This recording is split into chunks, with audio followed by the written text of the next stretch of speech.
Welcome to the Mentors and Moguls podcast, your source for the inside scoop from some of the world's most accomplished business leaders, athletes, and creatives on how they've achieved success. I'm Heather Stone, a serial entrepreneur with a passion for helping others to overcome challenges and discover their untapped potential. Join me and our guests as we teach you how to break through those barriers on the way to crushing your goals. In each episode, I dive into a new topic with an inspiring mentor to find out exactly how they overcame obstacles, slayed self-doubt, and achieved their goals. Today's expert mentoring session is about to start, so grab your pen and let's dive in. If you don't know the name Natasha Case, chances are you haven't been paying attention. She is the creative mind and entrepreneur behind a multi-million-dollar business, and her products can be found in over 7,000 grocery stores today in the freezer section. Join me as we sit down with Natasha and learn how this millennial with a passion for architecture turned foodie and switched gears from the drafting table to the happiness business of novelty ice cream. She's an advocate for women in business and socially conscious enterprises. Today, Coolhaus is the largest women-founded and led ice cream producer in the U.S. You want to listen to learn how she combined her love for architecture and her love for food into a multi-million-dollar business.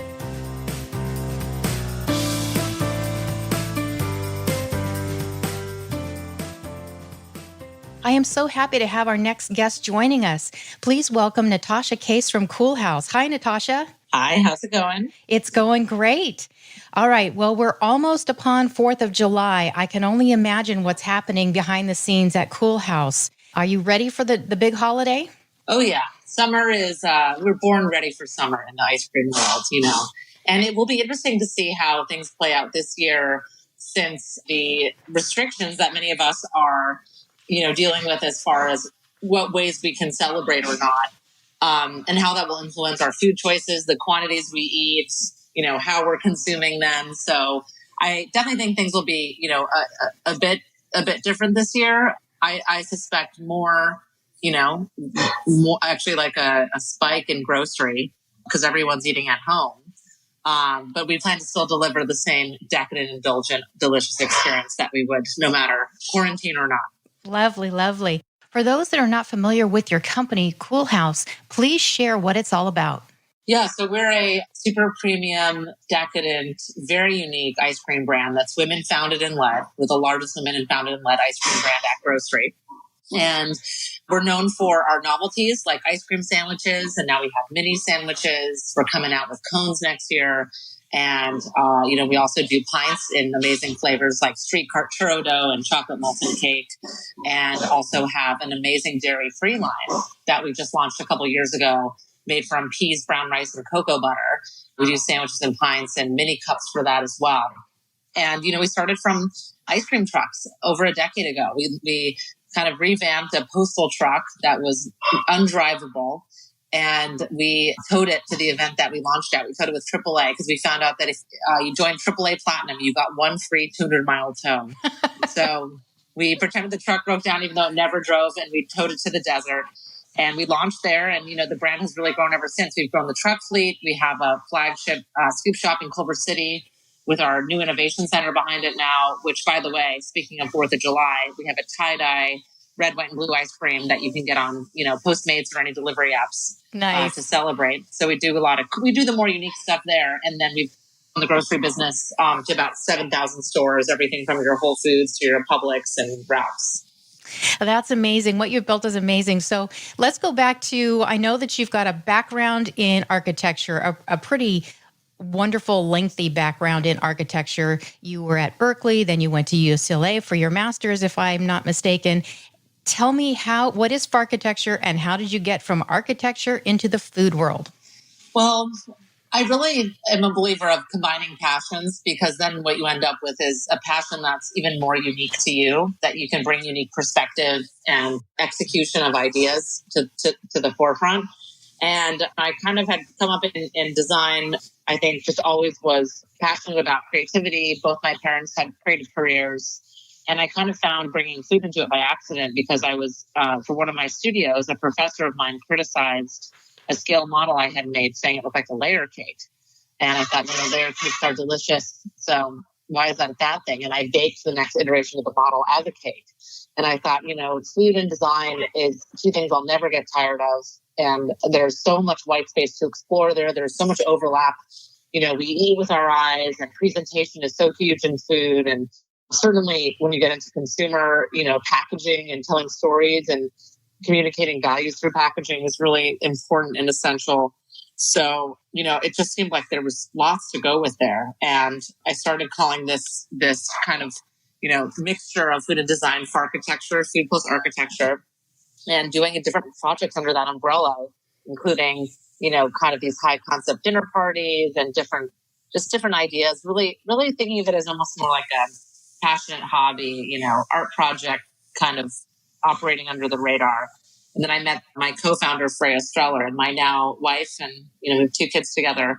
And she really saw the business potential in the idea. So we started, I had been making, the ice cream sandwiches that we now know as Coolhaus, with, quality ingredients, unique flavors, and naming them after architects.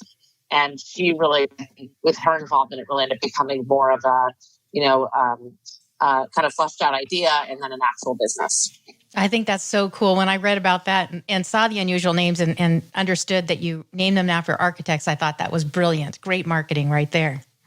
Thank you. Well, your early days with the food truck, now you've got many food trucks in a couple of different cities around the U.S.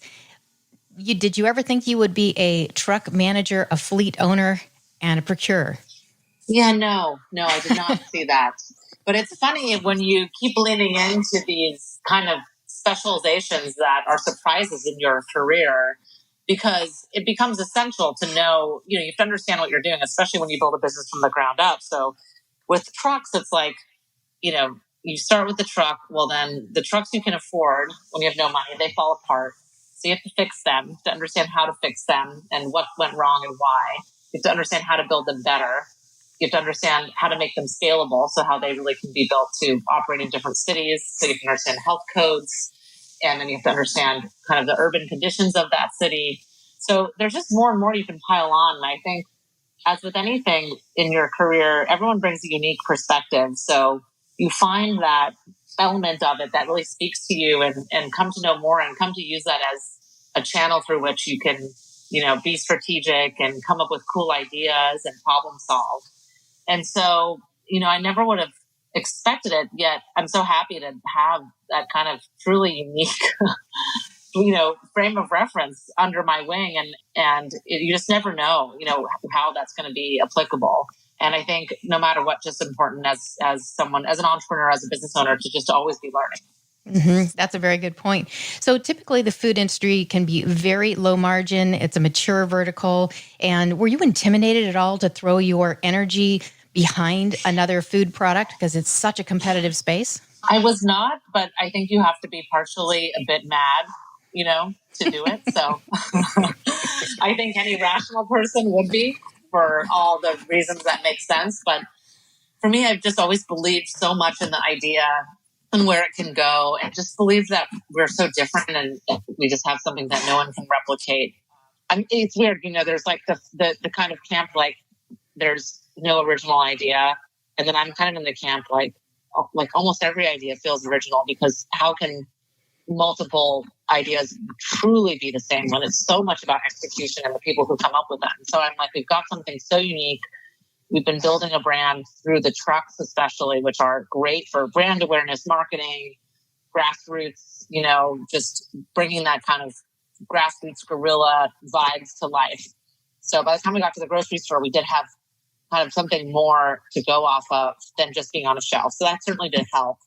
And then I just did not see, it just was unbelievable to me that there really was not anything exciting going on in premium novelties that not only was a great product, but really had a story and had like strong brand pillars and was relatable for millennials, for women, for gay women.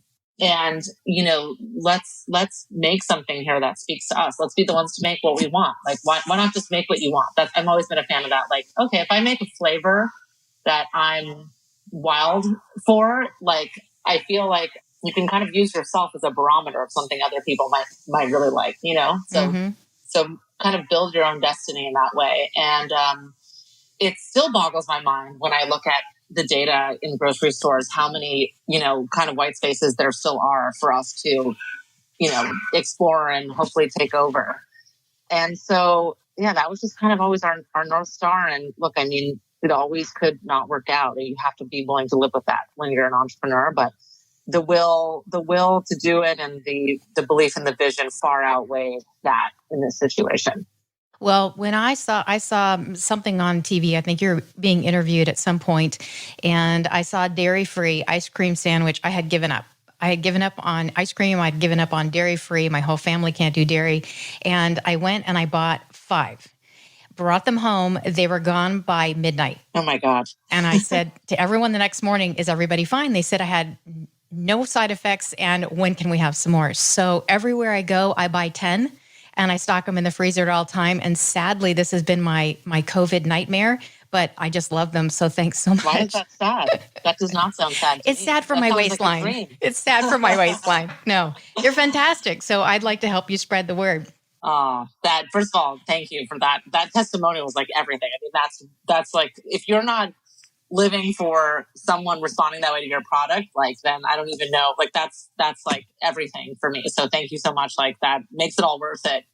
All the struggles as you described, it is a tough business. So, I think the dairy free is just so exciting. And for me, again, like, it kind of comes back to like, again, like the using yourself as the barometer. I started to notice, like, I'm buying a lot of, kind of plant-based alternatives. Like, our fridge was filled with, for whether it's for what goes in, your morning beverage or different kinds of cheeses. It just seemed like, there's opportunity to make everything good.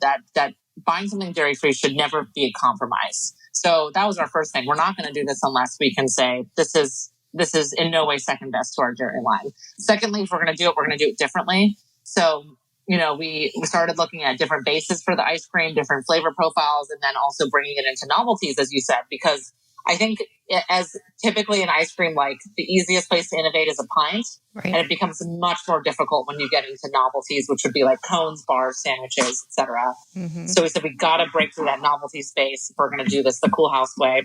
And we found peas as a great base to work with that didn't really seem to be going on in the freezer aisle. It was all cashews and coconut, still really is. And then we, really kind of dug deep on the sandwich. Like, let's make an amazing dairy-free cookie, which I think our dairy-free cookies are in some ways, like, literally, as someone who's probably tried more Coolhaus times 10 than anyone on the planet, I just sometimes can't even tell them apart. So, like, the cookies have to be great, the ice cream has to be great, and we're not going to launch it if not so. So we did it. We brought it to market when we felt like, this is something to be proud of. And it should be for people who cannot tolerate dairy as your family, like, if you can't have it, or for people who are having a choice, for all the great reasons, to whether it's environmental sustainability, whatever it might be, or for people who are like myself, flexitarian, also eat dairy, but think that the dairy free is equally as delicious and eat both. Right. And that's the audience we've really found. I had a huge dinner party a couple of nights ago, and I mean, we were having lobster and all these wonderful things. Yes, there were people within my bubble.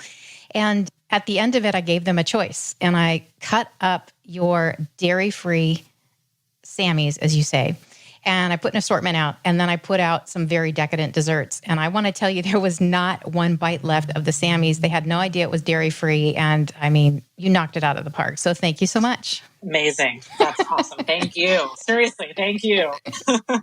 Well, so your marketing is fantastic. Your trucks are not the average truck. They are bright. They are fun. They call attention to them. So how much did social media play into your launch and your rapid growth? Social media, I think, has been huge the whole time. I think part of it has to do with the timing of when we started. I mean, if you look at, when we were really launching, which was the spring of 2009, it was like the beginning incarnations of Twitter. Facebook was like kind of becoming a thing for brands. There's no Instagram yet. There's obviously no TikTok yet. There's no Snapchat yet. Those things are all so much more recent. But I feel like we really grew up as a brand with social media always playing this key role, because after Coachella, we really went viral on Twitter. And that's really the first place people were talking about what we were doing and why it was interesting to them. And it was all organic, and there was no pay to play. And then, it's become about these different platforms that you leverage in different ways for different reasons. And then, obviously digital strategy there and where you're paying and where it's organic and how those fit into larger brand and marketing concepts. So, and, we're a very visual brand, so it definitely makes sense. Obviously the Instagram space, and then Twitter is very much about brand voice. And we have a strong one. We are, it's sophisticated, but approachable. It's, we're serious about what we make, but we're willing to be silly and willing to have obviously as much fun as possible. It's ice cream. Right. So, they all have different values. And I think for us, it's hard to really own the consumer in some ways because we are in grocery. And, when someone like you goes and buys from the grocery store, technically you're still the customer of the grocery store. Right. That more so than ours, how I see in e-com businesses. So that does make it more challenging to speak directly to that consumer. So you really need social media to fill in that gap. Mm-hmm. And we expect to build more on e-com and with some more on-demand delivery apps to really also help bridge that and be able to have more direct dialogue. But in the meanwhile, I think social is the way that you do that, I guess, besides PR. But at least with social, you can always be, producing and not waiting for an article to come out about you. You got it. Well, let's shift gears a little bit. So looking back or looking forward, what do you think has been the most difficult part about launching your business? Has being a woman made a difference or not? What's the most difficult part that you've gone through so far? I think probably the business itself and kind of what it takes. I think overall the challenges of the space and what it really takes to grow a brand in grocery, because there are a lot of hurdles to overcome. A lot of it has to do with the financial side of things and how to invest, the money that you raise and with your team. How fast can you learn and evolve against what the kind of mainstream current is so that you're always ahead of it? I can see, especially early on, I think, I always kind of perceived it as more of an age discrimination. We started when we were 25 and 26. So, there was a lot of maybe not taking us seriously. And now I can see that folded into that was also gender discrimination. I'm sure that has played a role. I wouldn't say that has stopped us or been overwhelming as far as a negative. In fact, now I view this huge positive. I mean, and Freya, as my co-founder, being, a BIPOC, a person of color, and being women and being gay women, especially right now in this month of Pride, this final day of Pride, I think if anything, people are hungry for, different perspectives on who's creating the brands that they buy. So I think now is the time to really come forward and really, tell those stories. So hopefully it's still a long way to go. And the numbers are just staggering when you look at, for example, who receives checks from venture capital and private equity. And so we have a long way to go, but hopefully that, a shift that has been going on, will lead to these things that I think have been barriers for a lot of folks now, hopefully being a reason to invest in people more. So, I think there's some dynamics going on there, but yeah, I'm sure that there's definitely moments I look back and those worked against us, but I hope to, as I said, it's all about kind of telling your story. And I think people are really voting with their dollar more than ever. And hopefully those become advantages in one's business from here on out. Yes, correct. So raising funds, did you go through a few rounds of raising funds? Was it all your own money? Did you have an angel investor? We really started with nothing, with our own. And then we did a tiny friends and family round to really get our second truck. I mean, we're talking, $30,000 personally from Freya's aunt, from my mom, let's get a second truck going. And then we started looking at angel money, which we did give up some equity for. And that, though, really took us from, I think we did that round in 2011. And the goal with that was to really primarily use the funds to go to grocery and expand that business. Because I think we were in 3 Whole Foods at the time.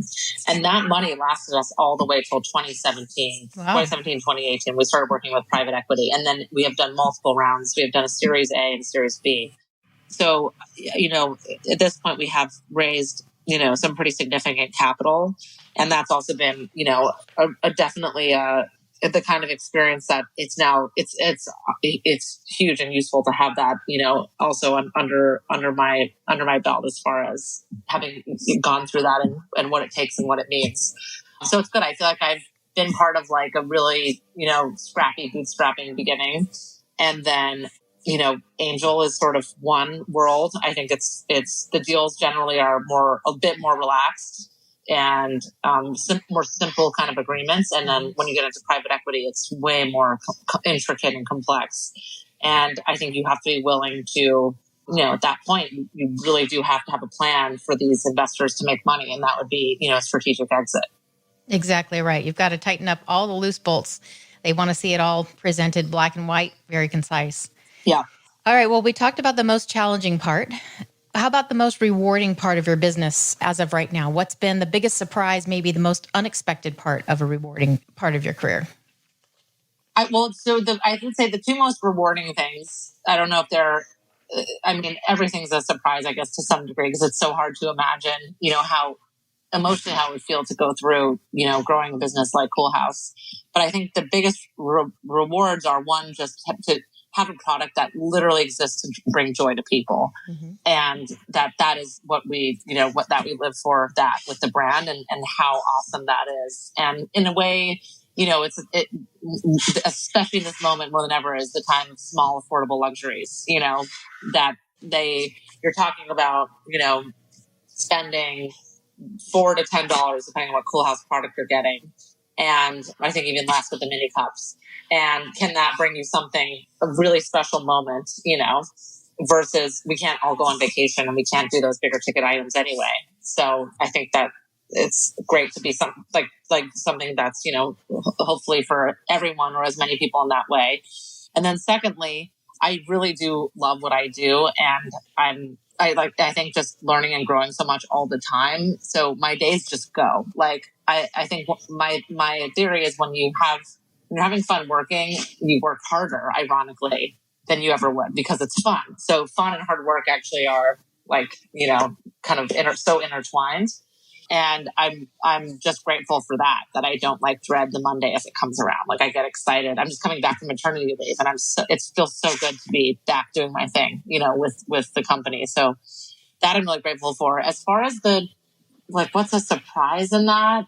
I guess, something that's, I think, can be very validating, especially in these times, about, where people really want authenticity in the brands that they invest in, is how much just being yourself and staying true to what you believe in, who you are, is actually what a lot of people with a lot of potential power and influence in your business, like an investor, want the most. I mean, if they're a good investor, mm-hmm. And I'm lucky to have partners there where I feel really, it's they just want me what do you see as could be the most unique thing we can do,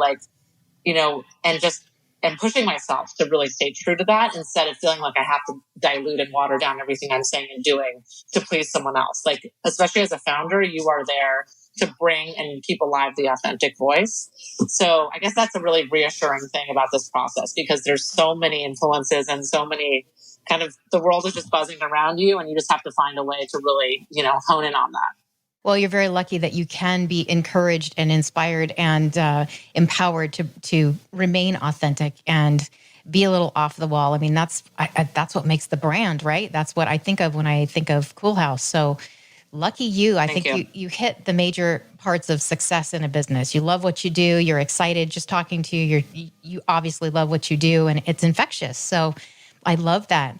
So what is the end game? There's other ice cream, and I use that term loosely, ice cream manufacturers out there. So for instance, what's the end game for you if there is one? Are you involved in developing a model similar to Ben and Jerry's, where you've got a great philanthropic arm to it? What are your thoughts about something like that? Yeah, I think that at this point, I think if you are interested in, with Ben and Jerry's, obviously they're owned by Unilever. And I think what Unilever bought is not only, a great product, but the the social values and mission behind it. And mm-hmm. I think that's more meaningful than ever. So absolutely, that's hugely intertwined in a brand. And what does the brand stand for, and what do within your community, mentorship and supporting the people that you want to support, bringing up the next generation of entrepreneurs for us is I think really important. Walking the walk. We actually have a really cool partnership in the works with a company called Black Girl Ventures. Mm-hmm. And it's going to start with me doing like webinar for some of they work with and incubate a lot of startup founders. Mm-hmm. So we're going to talk about brand and we're going to talk about the food space and different things. But, I think that partnerships where you can leverage your platform to help and grow those around you. And it's all, goes in both ways. Like for me, like mentorship, like I then get so excited about the people that I'm talking to and what they're doing next. And that makes me excited. Like it's this great kind of mutual thing. I think having pieces like that in the culture of your brand, along with a very unique identity for us, we have I think a really interesting origin story. I think Coolhaus does. The culture just feels like so distinct. Mm-hmm. The innovation, I think, is huge for us. Like I said, it's not just like a pint company. It's about the novelties. It's about the dairy free. It's about potentially breaking out of the freezer. And then now I think in the post-COVID world, really, it's not a growth at all costs. It's like, are you at break even? Can you get to a profitable model? What's that going to take? And really building something financially sound that, a strategic is not just going to have, this hemorrhaging bottom line just because there's growth. It's a different look and feel for what quote unquote startup is going to mean. So I think all four of those things are going to be major for us. And I mean, I'm excited about all of them. I think in running a business, they all bring really important value. Mm-hmm. Couldn't agree more. Well, we just launched, I'm a co-founder of a fund, Game Above Capital Fund, where we invest in women and minorities in Awesome. businesses. And so which brings me to certified women owned. How important is it for you to have that label on your brand? I think that was a meaningful choice because it is like the world's moving so fast and there's so many distractions. I think you need something that's really clear for the consumer that they can just understand in 1 second. And that really put the women founded and led up front and center and, really putting in our packaging and making that call out. I do think that that's something that is noticed and gets traction, in a way that people aren't necessarily turning over the sandwich and reading the whole backstory about Freya and I and how we started. So I do think that was a meaningful gesture to the consumer. And I would encourage anyone who has the ability to get that certification to do it. Mm-hmm. And I noticed that you've also got you've got a section, and we're going back to philanthropy. How is Coolhaus providing COVID-19 relief? You want to explain that briefly? Yeah, well, there's a couple of different things. In the beginning of the pandemic, one was we just actually had an open call for, hey, submit someone who you feel like needs ice cream, and we're going to find a way to get them product. We're going to donate to them. So we had a lot of people on the front line. In fact, when our second baby was delivered mid-April, it turned out we had sent one of the donation deliveries to that maternity team that ended up delivering our baby, Nico, at Cedar Sinai in LA. So it's funny. You never know when it's gonna come full circle like that. But it was a lot of medical deliveries, or it was people who were in quarantine and had just gone through, like, there's one I think we heard from the woman's daughter that mom had gone through chemo, was having to quarantine alone. Oh, sorry. I think it was actually she had submitted on behalf of her nanny's family. Mm-hmm. So the nanny's mom had gone through chemo and was quarantining alone, or was not well, or, there's a lot of these situations where, an older relative had to be fully alone and was just totally isolated, and ice cream is a way to bring them joy. Mm-hmm. And so just finding stories where, unfortunately we can't always donate. We can't, donate to every single, person in the world as much as we would like to, but we just connected with so many people and we heard so many situations that really brought to light, the depth of the moment, and just got them as much ice cream as we could. And then secondly, I'm on the board of this organization called Opportunity Fund, and they're now the country's biggest microlender. And they just had this huge gala, which became an online gala hosted by Andy Cohen. Mm-hmm. And it was all about raising money for COVID hit businesses. And Andy was just interviewing different folks in the food business, me from Coolhaus and someone from Death & Co. and a San Francisco-based restaurant and a couple Opportunity Fund clients to really hear their stories. And people are just donating live during the gala and also ordering Coolhaus and, a savory dinner to their door. So at least you can't be together, but you can all eat the same meal. Sure. And that money from the food that was ordered all went directly to donation as well. So in the end, the gala raised $250,000. So that was a really big deal for us to be part of that. Fantastic. Sorry, Fantastic. child crying in the background. Hey, it's part of COVID. So, yeah, I think those were the two biggest ways. Well, that is amazing. I love that story. I just wanted to share that with the listeners. So where do you hope to take Coolhaus, the product line, and your company in the future, maybe in 2021, 2022? Anything bright on the horizon you want to share with us? Well, it's kind of the immediate innovation that I'm really excited about is cones. As I mentioned earlier, there's really no super premium cone, and this is a chance for us to bring great flavors and great innovation to white space on the shelf. So that's in the immediate future. And then, working on some bite-size products that I think could be really exciting.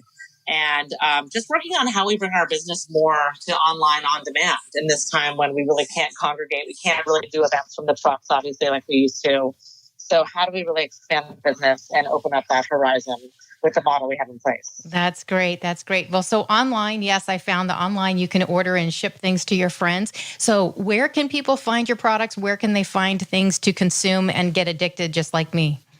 So, at your local grocery store, especially if they have a super premium set, we are at, as I mentioned, 7,000 grocery doors. So if it's a Ralph's, if it's a Whole Foods, Southern California, also Bristol Farms, Gelson's, on the East Coast, Wegmans, Publix, Central Market, so many stores around the country that have that. If they have that super premium offering, there's a good shot that we're there. We do list some retailers on our site. If you're in Southern California, you can get anything from our shop on Postmates, Uber Eats, DoorDash, or Caviar delivered to your door. And then at our website, cool.house, that's HAUS, there is our online shop, and we ship anywhere in the country. Excellent, excellent. And for the first 5 people that listen to this, if you put a comment after you hear this podcast on our site at mentorsandmogulspodcast.com, I will ship you personally a few boxes of this great product if you've never heard of it. Well, Natasha, it's been a pleasure learning a little bit about Coolhaus and learning about your future plans and your past road. And I thank you so much for joining us today and look forward to tuning in next year to see what you're up to. Well, thank you so much for having me. I really enjoyed the conversation and looking forward, to keeping in touch. Wonderful. Thank you.